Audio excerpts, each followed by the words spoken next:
Well, what we wanted to do is, give a platform that was the same opportunity given to the students on the other side of this issue, and really sort of try and dispel the myth that gun control legislation is something that is for the kids. Because I know for many of the people that I've spoken to, and of course for myself, we're totally against this. We're totally for the Constitution, and so we are staging a walkout tomorrow. The advised time is 10 a.m., and we want it to be 16 minutes long.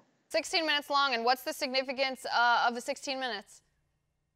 Well, it's really sort of a gesture to the school districts around the country who at least condoned or even promoted the anti-gun walkout that we're only going to ask for 1 minute less than what they did. We just want an opportunity to also air our side of the story, and hopefully the districts around the country will not engage in viewpoint discrimination, which we're already encountering some of that. We have a lot of schools in California. Some of those they are trying to crack down on right-wing views, but hopefully it goes off pretty well tomorrow. Will, I think this is awesome what you're doing. I really commend you for standing up. The pushback from the schools does not surprise me that it's from California. The Parkland students in particular, the David Hoggs and the Emma Gonzalez's, they're making it seem like everyone in your generation is anti-gun. Everyone wants to ban guns, anti-Second Amendment. And you say that studies show that young people in our country are actually more pro-gun than our parents are. Talk to me about that.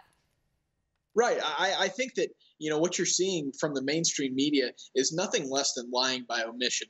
I think that there is a orchestrated campaign to try to ignore, the majority, the silent majority in this issue. And, really what we wanted to do here is give a call to action to that silent majority and get them to wake up, say something. Otherwise, our generation will be defined by the mainstream media. And we have an obligation to instead define ourselves. Right, and like I said, I think it's remarkable what you're doing. I wish you the best of luck. You said I would find it frustrating. I do find it frustrating as a millennial. I'm a little bit older than you, maybe 10 years older, but still in this young generation. I find it very frustrating to have these people acting like our generation all stands in solidarity against the Second Amendment when I think we don't. And like you said, I believe it was a Gallup poll that showed that 66% of young Americans say that concealed carry permits actually make us feel safer, actually keep us safer. And that's 10% higher than the older generations, which I find very interesting here. What would you say to the students from Parkland who are misrepresenting your views, if you could speak to them directly? I would say, I think it's important that a republic functions as an adversarial system.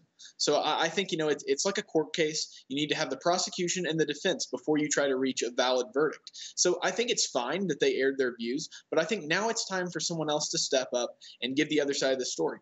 If they would like to reach out to me and we could have a debate, try to promote civil discussion instead of, just people being, hateful towards each other, I'd be happy to do that. I think, it's important that we talk about this, ironically, like adults, and really try to reach a common sense solution here.